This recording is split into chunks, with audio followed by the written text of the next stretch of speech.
You're now in tune to Convos with Mr. Cooper. All right. Welcome to Convos.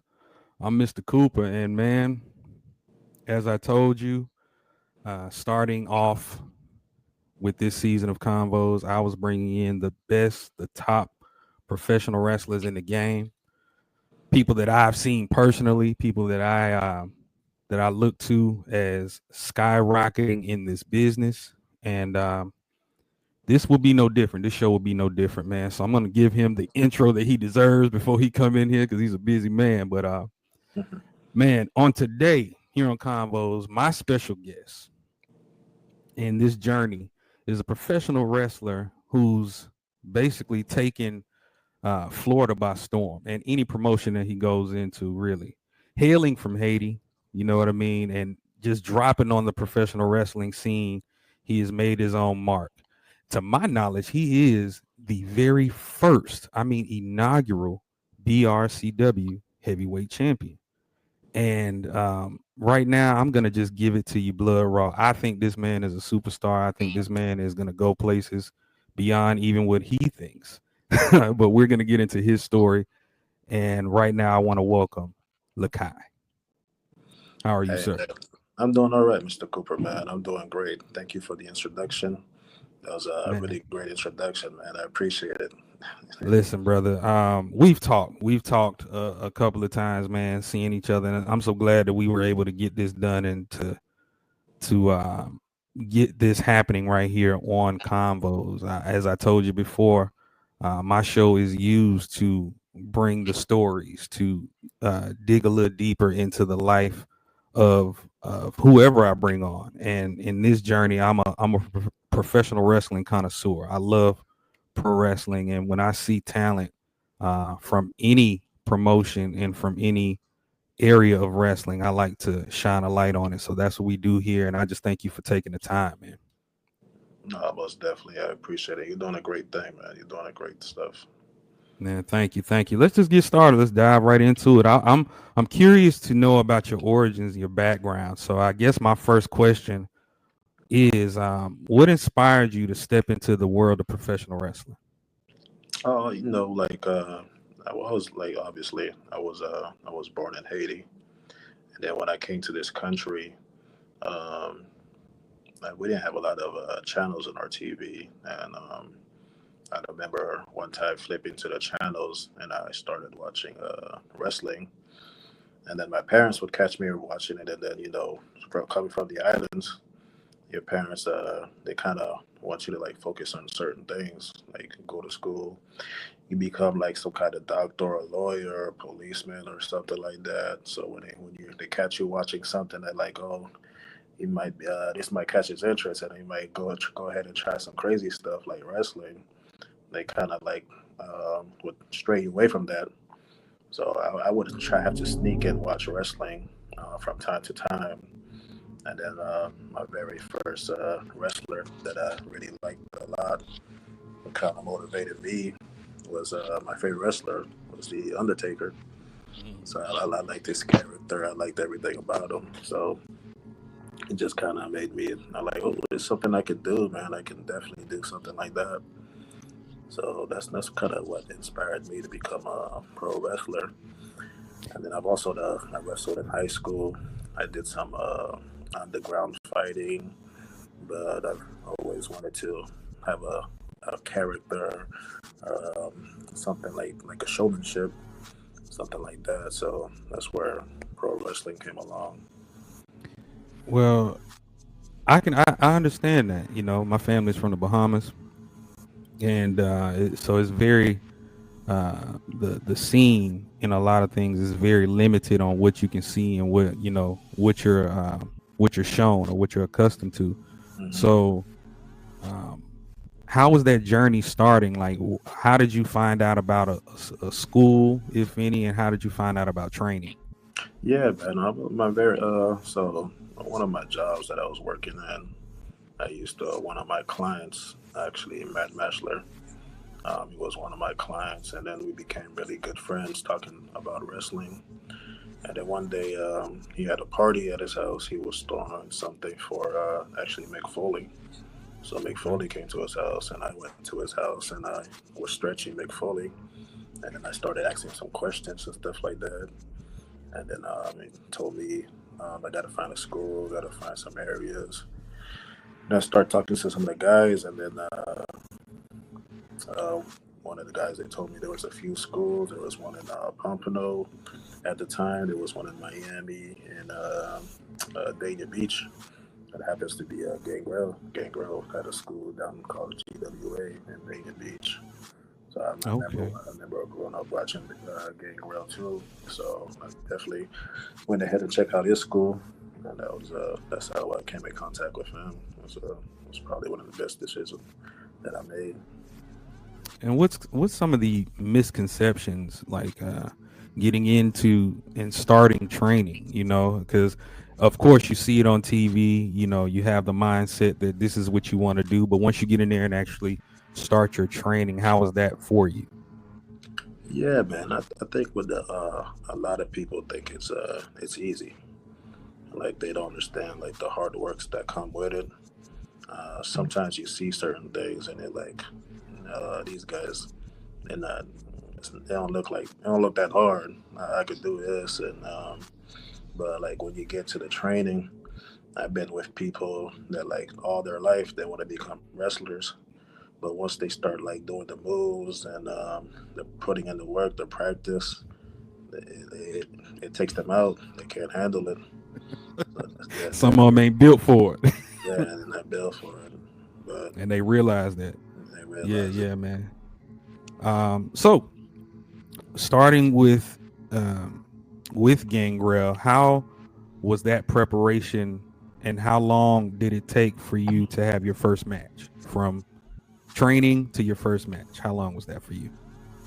How long did it take me?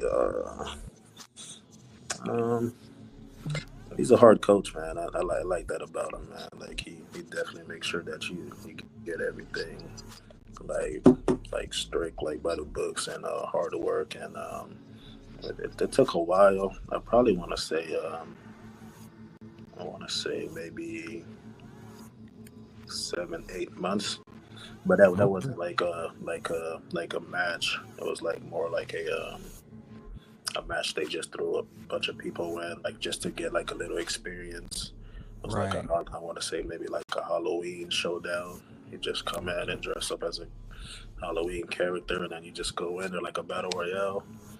But like in order to get like a nice decent match, it took a while.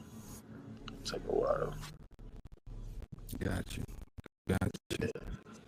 So listen, I was when I saw you, the very first time I saw you, you were already the BRCW champion. Hmm. So this question fits right in because you made history as the first ever BRCW champion, I believe, in a ladder match, correct? Yep, correct, correct. Correct. How was that feeling um achieving that and becoming the champion of a promotion, and how much pressure goes into holding that the top title? Yeah, man. I mean, it was great, man. It was like it was a great feeling because like Boca Raton is also like a city. When I came down here, uh, I lived in Delray Beach, not too far from Boca. Mhm. But Boca, I definitely spent a lot of time in Boca. I went to I did some schooling in Boca. I worked in Boca, so I have a lot of people that recognize me here. So the day that I was able to climb up the ladder and then get that belt, and then I had a lot of friends and family in the arena and watching me, and like it was a great feeling. Like I felt like I had the city in my back, and like the city was there for me. So I mean, it's a lot of pressure because like everybody's looking up to you. And be like, yeah, I know that guy. I went to school with that guy. I work with this guy, and then like he's putting the city up in the map. So it was amazing. It's a great feeling to be the first guy to That's do it. dope. That's dope. You've competed in different promotions as well as such as Yeah. CCW. LAWE. You said GWA early on with under Gangrel, the Gangrel Wrestling Alliance. Yeah. What is it? What does it feel like to be basically a traveling independent pro wrestler? You know, not just cutting your teeth, but actually making these things happen. What does it feel to travel, to go to these different places, to meet these different people, meet these different fans along the way, and also make a name for yourself? How does that feel for you? Yeah, man. I mean, you got to be built for it, man. It's like the traveling is probably, I want to say, is one of the hardest parts. Um, uh, it's a lot of time consuming. It puts a lot of toll on your body. But like, man, when you get to those places, like you get to meet, like you said, meet new people, see a new experience. Different wrestlers have different styles, so you're not exposed to the same stuff all the time. And the crowd is different. I mean, it's all great. I mean, like, if I could like just teleport to those locations, then that would be great. But like sitting in the car, sitting in the plane, and stuff like that, it's you gotta want it, and you gotta have the time and work dedication for it. But every promotion that I work for and every place I've been to, like it is great. And I don't do a lot of traveling outside of that. That's probably the most traveling I've done, and that's all because of wrestling. And so I got to meet a lot of people. I got to see different places that I probably wouldn't have taken myself to. So the wrestling kind of helped with that too. So definitely, it's a great thing, great opportunity. Yeah, I understand that. Wrestling is as much about storytelling as it is about athleticism. And Mm-hmm. most of you all, you can't tell right now because we're like face to face. But the man is jacked. The man is jacked. Oh man, I thank you. said myself and my partner, we seen you one time. He clotheslined this guy so hard, guys. We thought he was gonna take his head off. I mean, we know what professional wrestling is, guys, but the guy is well put together, man. How important is it for you to stay physically fit and to be who you are at this stage in your career? You know, to have your physique, to keep up Mm-hmm. with your physique. How important is that for you in this business? It's very important. I think it's probably one of the top things that everybody should try to achieve to. Like you need to stay fit. You gotta eat well. You gotta live up to it. I mean, I know there's maybe a handful of guys that probably can sit in their couch and that don't look fit. Maybe they're like a little heavy set, but you definitely like it's like any other sports that you play. You gotta keep up with it. You gotta go to the gym. You gotta keep your cardio up. You gotta. It's very important. I mean, I can't stress it enough. I mean, like for me, I mean, like I've always liked all the. I watched a lot of the powerhouse guys and the moves that they would do and stuff like that. And I've always wanted to be able to perform those moves. So definitely got to be able to pick a few heavy people up and pick them up, slam them, and throw them out. And I mean, I got to be strong for all that. Yeah, yeah. And, yeah, especially for my character. I mean, my character is says it all. Yes. And what do you base your character on? Like what made you come up with the name as Mhm. well as the character? Is it rooted in your heritage? Is it rooted in being proud of your heritage? And how important is it for you to display that to the world? Right, right, right. No, it's most definitely rooted to my heritage. So like Lakai, a lot of people maybe they don't know, but Lakai means home. So like for me, so it's like I'm back home. Like my home is what made me who I am today and stuff like that. So um, when I decided to establish the character, I wanted something that would represent like what I grew up seeing or what represent like strength, fearless, and stuff like that. So my character is kind of based off like a hardworking farmer back home. The farmers, those guys, wake up every morning, um, go to work. Like those guys are strong, they're powerful, they're fearless. So it kind of gave me like the idea that a lot of people would be able to relate to something like that, hardworking and strong and determined um, type of character.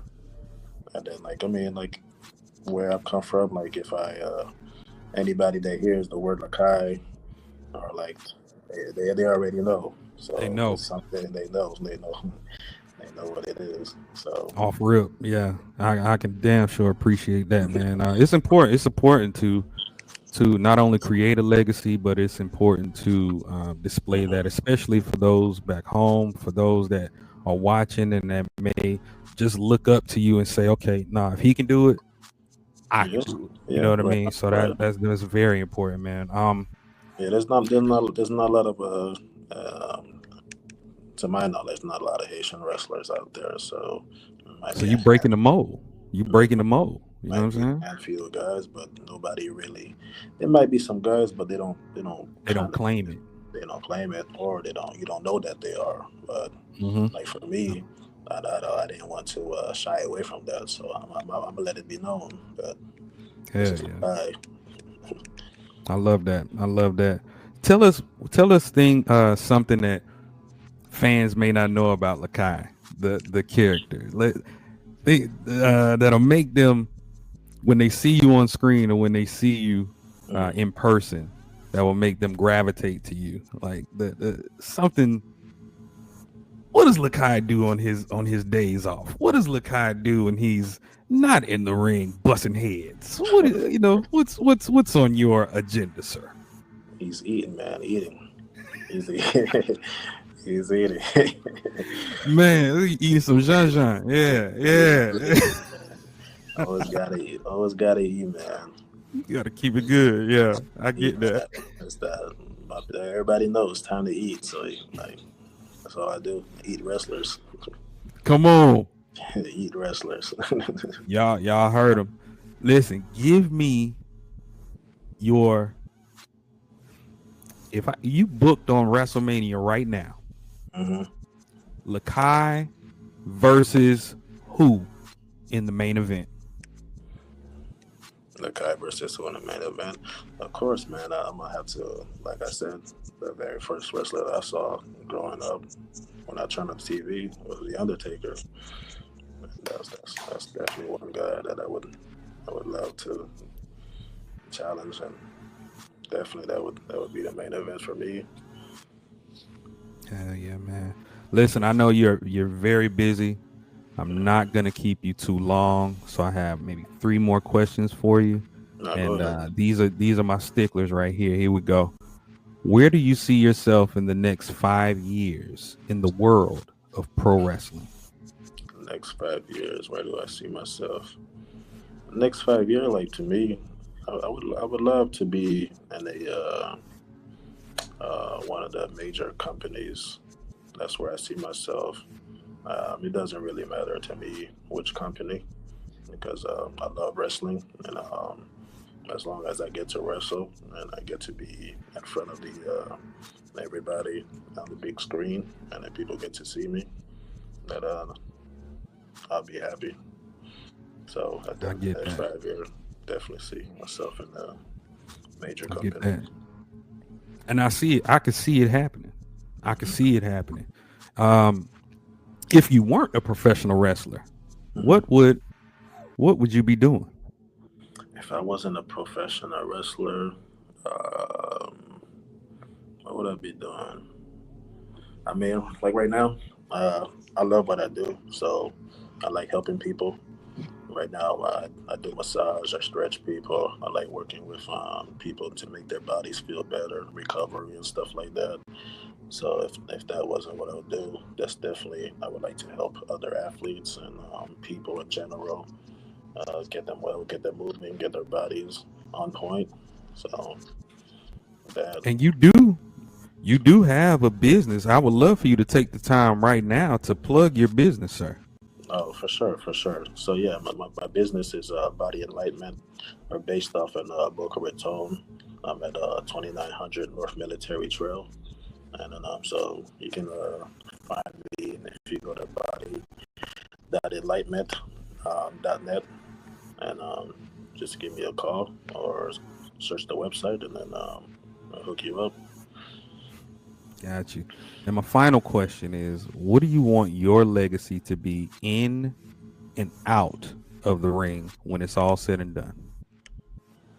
Uh, uh, just somebody who came from a different country, um, the islands, and somebody who a lot of people that probably thought they could never do something from that specific island. Like they probably see the kids that grew up watching it and they're like, oh, we can't do this, or our parents told us we can't do this, and they see somebody like me that was able to achieve that goal, and then like so helping the future kids coming up to be able to be like, oh, I can do this too. But that's kind of like that's probably what I would say. Listen, I believe anything that you want to do, you're going to accomplish. As I told you before, man, I saw you. You were already the champion. You already have a presence about yourself. Every time I see you perform, it's spectacular. You're doing something. You're knocking somebody's head off, and I can appreciate that. You know, I can appreciate that. But it's great to see someone that sticks to their guns, that has morals, that believes in themselves, and that has accomplished. You know, you've gone after your dream. People might have shunned and looked away, or might not have believed you, but you've turned non-believers into believers. And I believe that you're going to get to your goal. You're going to get to your goal, Sure, man. sure. I want to thank you for taking the time. Thank you for coming on the show, man. And I look forward to more times, man. Next time we sit on, man, I'm gonna see you with some gold. I'm gonna see you in another promotion as well. I already know it. Yeah, man. Yeah, appreciate you having me, man. It was a great time. Thank you so much. For sure, man. I appreciate you. Listen, everybody, this has been another episode of Convos with Mr. Cooper. I am Mr. Cooper. This is LAKAY. We out. All right, take care. Thank you. The most prestigious network in the land, the Signature Series Network.